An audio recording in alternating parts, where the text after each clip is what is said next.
Bienvenue à toutes et à tous, je suis Marius, j'espère que vous allez bien. Bien évidemment, je vais vous parler de NXT Vengeance Day qui a eu lieu il y a quelques heures déjà, mais pas que. Donc restez bien jusqu'à la fin de la vidéo, c'est important.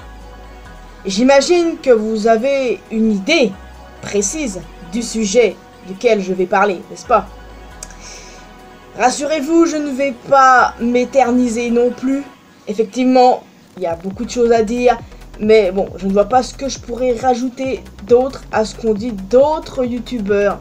Donc, c'est pour ça que je ne m'éterniserai pas, même si ça m'a beaucoup énervé, comme beaucoup d'entre vous, j'imagine. Enfin bon, on va tout de suite rentrer dans le vif du sujet en commençant par Vengeance Day. Les PLE de NXT me déçoivent très rarement. Et celui-ci n'échappe pas à la règle. J'ai adoré Vengeance Day. Genre vraiment les gars. NXT c'est clairement mon show préféré. Et je ne cesserai jamais de le répéter. Alors effectivement, il y a eu des résultats prévisibles. Pour certains du moins. Et je n'ai foiré aucun prono. D'habitude mes pronos, des fois c'est pas ouf hein. J'ai eu... presque un sans faute pour le Royal Rumble, un sans faute ici. Je peux dire que l'année commence bien pour moi. Enfin bon, voilà. Et sachez évidemment, ce qui est prévisible n'est pas forcément mauvais. Ne l'oubliez pas. Enfin bon, commençons par le premier match du show.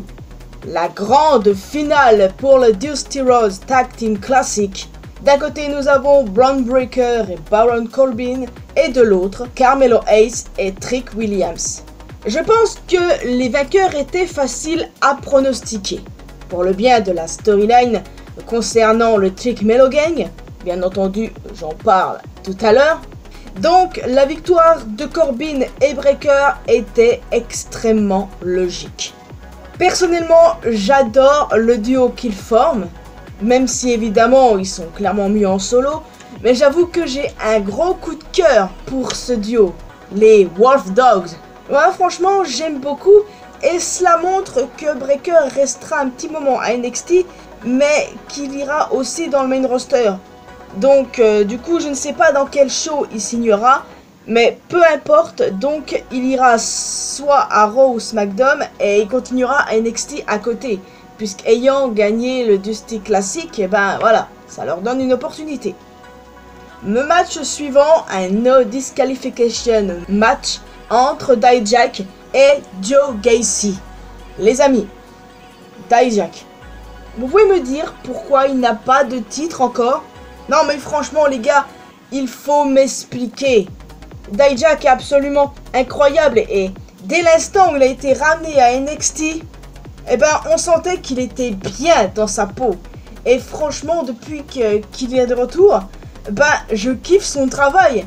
Et pour moi, il est clairement celui qui doit battre Ilja Dragunov pour devenir le champion NXT. Non mais pour moi, ça doit arriver, c'est obligé, point.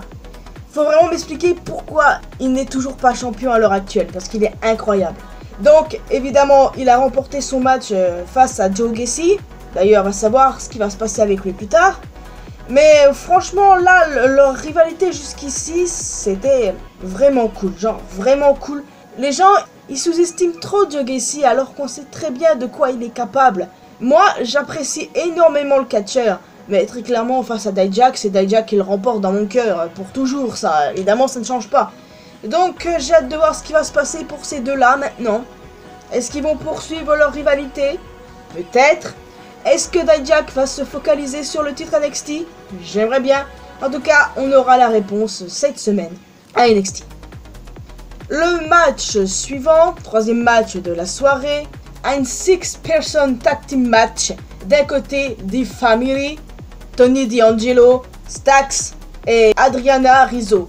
Contre OTM, Bronco Nima, Lucien Price et Jada Parker. Alors, franchement, j'aime trop le fait qu'il y ait de plus en plus de clans. Franchement, que ce soit au main roster ou à NXT, j'aime trop le fait qu'il y ait de plus en plus de clans. Du côté de SmackDown, on a The Final Testament, On a B-Fabe qui a rejoint le côté de Bobby Lashley des Street Profits. Enfin voilà, il y a énormément de clans et franchement j'adore. Je suis complètement fan et le fait d'avoir ajouté une femme dans The Family, c'était clairement une des choses que j'espérais et ça s'est passé. Alors, j'ai pronostiqué les vainqueurs évidemment The Family, mais au bout d'un moment dans la soirée, j'avais quand même un petit doute pour être honnête avec vous.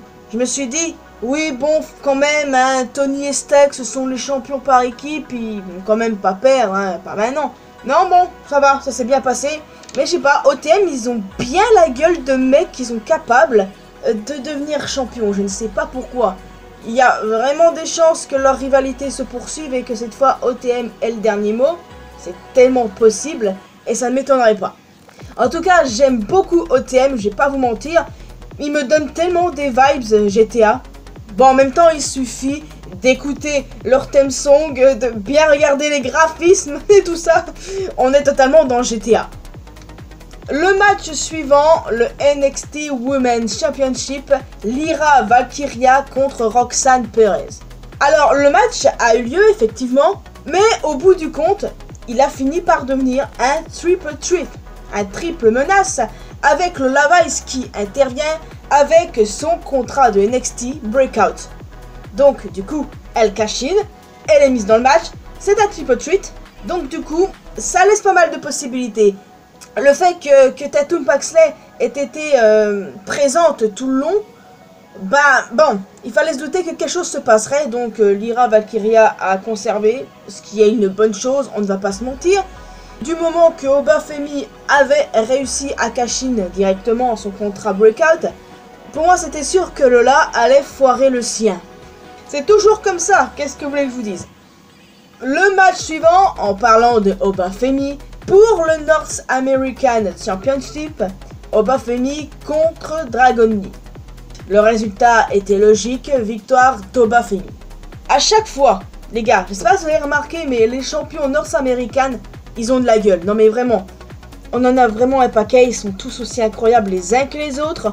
On a eu beaucoup de champions noirs, ce qui n'est pas pour me déplaire, mais franchement, Obafemi, il va aller loin, Je me souviens de la première fois qu'on avait vu ce mec-là, après il avait complètement disparu. Je me souviens, il avait fait un carnage, après hop, nada, il n'était plus là. Après, on l'a revu au Breakout, et du coup il l'a remporté. Ensuite, il l'a cash in, et il est devenu champion. Et là, du coup, il l'a conservé avec succès. Et tant mieux, parce que je vous l'ai dit, pour moi, Obafemi ira très loin. Donc maintenant, allez savoir quel est le projet. Mais en tout cas, j'ai vraiment hâte. Et pour ce qui est de Dragon Lee, est-ce que c'était son dernier match NXT? Parce qu'il ne faut pas oublier que jusqu'à preuve du contraire, il était au main roster à SmackDown. Donc du coup, il est probable qu'il y retourne et qu'il y reste. Mais bon, ce n'est pas pour me déplaire qu'il switch entre les deux, comme Breaker le fera très probablement. Enfin bon. Et enfin, le dernier match de la soirée, le main event tant attendu pour le titre NXT, Ilja Dragunov contre Trick Williams. Pour moi, il y avait zéro doute sur le vainqueur, Ilja qui conserve, mais il y avait aussi zéro doute concernant la suite. La trahison de Melo. On savait que ça allait arriver, on le savait tous, mais ça fait quand même très mal. Trick est passé de sbire de Melo à star indépendante et ça, Melo ne l'a pas supporté. Il a ressenti une jalousie profonde et du coup, il s'est retourné contre son meilleur ami. Évidemment, c'était très clairement l'issue, c'était lui qui avait attaqué Trick il y a plusieurs mois de cela, il n'y avait aucun doute là-dessus, personne n'en doutait, même si au bout d'un moment je commençais à me poser des questions, je l'admets, mais pour moi, l'issue était la même. Le show s'est terminé sous un chant Fuck you Melo, hein.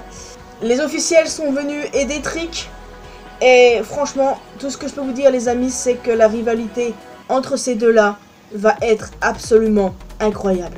Non mais très clairement ça va être incroyable, je vous le dis tout de suite. Alors ils régleront très probablement leur compte à Stand and Deliver. D'ailleurs j'ai oublié la date, je suis désolé, mais pour moi il n'y a aucun doute là-dessus. Les deux vont s'affronter à ce moment-là, ils régleront leur compte. Et sans doute après ça, Carmelo ira définitivement dans le main roster. Et Trick, je sais pas. Il a tout d'une star lui aussi. Il suffit de prendre en compte l'accueil que lui a réservé le public de SmackDown. Pas le dernier SmackDown, mais celui d'avant. L'accueil qu'il a reçu, bah franchement, c'était incroyable. Il a vraiment tout d'une star. Aucun doute là-dessus.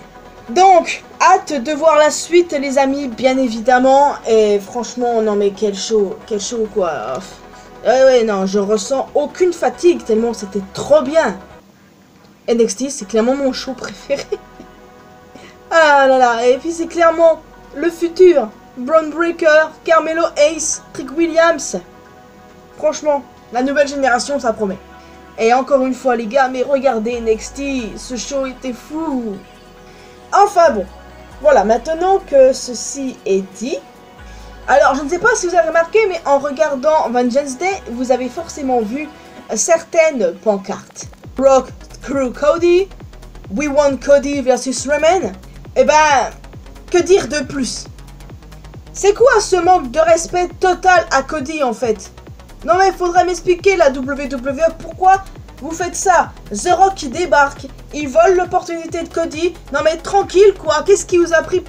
Pourquoi vous avez fait ça? Est-ce que c'est l'ego de The Rock qui a parlé? Apparemment oui. Pour sauver WrestleMania apparemment. Ah bah d'accord, parce que Cody est pas une star peut-être.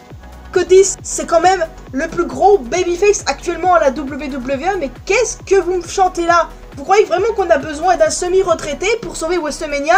Ça va pas, non? The Rock contre Roman Reigns. C'était l'année dernière qu'il fallait le faire. Ou limite, attendre l'année prochaine. Mais non, mais non. Mais non, vous volez la place de Cody. Non. Je sais pas ce qui se passe là. Non mais je vous jure, je suis en boucle là-dessus, on est tous en boucle. Et croyez-moi les amis, c'est pas prêt de se terminer. Parce que tout le monde est déchaîné. Ou presque, parce qu'il y en a qui veulent quand même un Reigns Rock. Mais ça va pas dans vos têtes. Vous croyez quoi? Hein? Qu'un mec qui n'a pas catché depuis 10 ans va nous livrer un bon match, alors que le mec, dès qu'il fait son entrée, il souffle comme un bœuf? Désolé, mais non. Alors oui, il est en forme physiquement, ça se voit, mais sur le ring, qu'est-ce que vous croyez que ça va être? Ça va être un flop, ça va être une purge. Et vous allez dire, non mais ça va être le match de l'année. Non mais non, non, non, pas le match de l'année. Nous, c'est quoi qu'on attendait? Que Cody termine son histoire, et il doit finir son histoire, rien à foutre. Vous croyez qu'il a gagné le Rumble? Pourquoi en fin de compte? Il a pointé Roman en plus, et puis non. Non, vendredi, il est là, il a dit à Roman, je veux ton titre, mais pas WrestleMania. Mais qui a écrit ce segment de merde que je le défonce? Non mais au bout d'un moment, il faut arrêter là. C'est n'importe quoi, il y a zéro cohérence. Zéro putain de cohérence dans cette histoire. Non mais je comprends pas. Et en plus apparemment Cody pourrait affronter Rollins. Mais pourquoi affronter un mec qu'il a déjà battu 3 fois? Il le battrait une 4e fois et puis d'où il terminera son histoire là? Non non non, désolé mais moi je suis pas d'accord hein.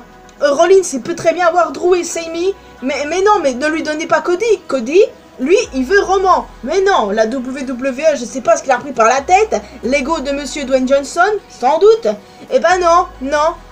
Eh les gars, je vous jure, ça ne va pas se passer comme ça. Depuis samedi, il y a le hashtag We Want Cody. Il est en tendance, les gars. Hein. Il est vraiment, vraiment en tendance. Et on va continuer. On ne va rien lâcher. J'ai discuté avec des copains sur Twitter.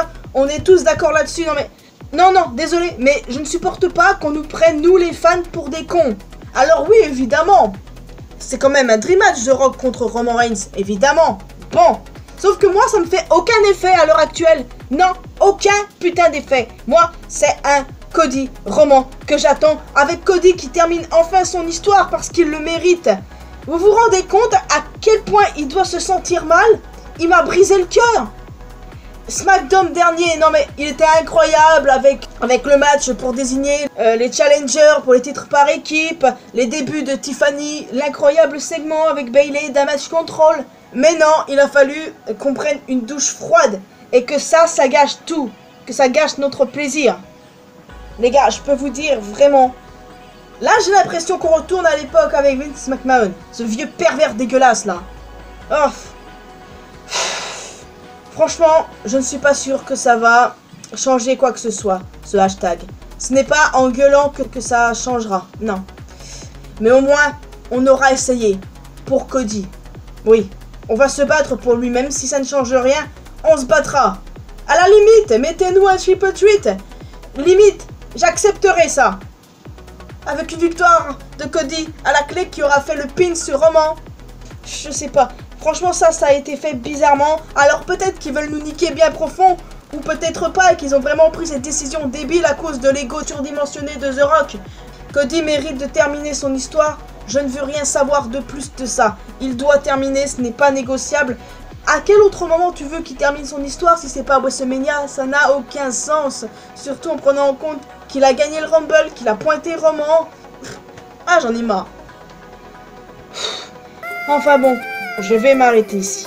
Mais en tout cas, là, tous les pro-Reigns hein, qui veulent de ce match-là. Non mais je vous jure que eux, j'ai envie de les taper sévère. Et puis, vous savez pas ce qui est le pire? C'est qu'apparemment, The Rock, il pousserait pour gagner le match. Ah non, mais là, en fait, tous derrière Roman, hein, si c'est le cas. Si le match a bien lieu, tous derrière Roman, les gars, je veux rien savoir. Tous derrière lui, pour le défoncer, et puis pour Solo, pour qu'il le spike. J'ai jamais autant voulu que Solo spike quelqu'un que maintenant. Très clairement. Non mais gagner le titre, et puis quand encore, là? Le mec, là, ça fait 10 ans qu'il n'a pas catché. Mais putain, et vous voulez... Désolé. Je vais donc vous laisser ici les amis, je n'ai pas le choix, sinon je pense que je vais m'énerver. Alors, vous pouvez évidemment me laisser un commentaire me donnant votre avis sur le show formidable qu'a été Vengeance Day, ce que vous voyez pour la suite, et évidemment ce que vous pensez aussi de cette histoire avec Cody The Rock. J'ai hâte d'avoir votre avis là-dessus, et si vous rêvez de ce match-là, Rock Reigns, je peux comprendre. Mais pas maintenant, non. C'est l'année de Cody, pas celle de The Rock. Faut arrêter. Donc voilà, en plus de ça, vous pouvez laisser un petit pouce bleu, ça fait toujours plaisir. Vous pouvez me retrouver sur mes réseaux sociaux, les liens sont dans la description, comme d'habitude. Et le plus important, abonnez-vous à cette chaîne, ainsi qu'à ma chaîne principale, pour qu'on puisse se retrouver dans une prochaine vidéo. Bye bye!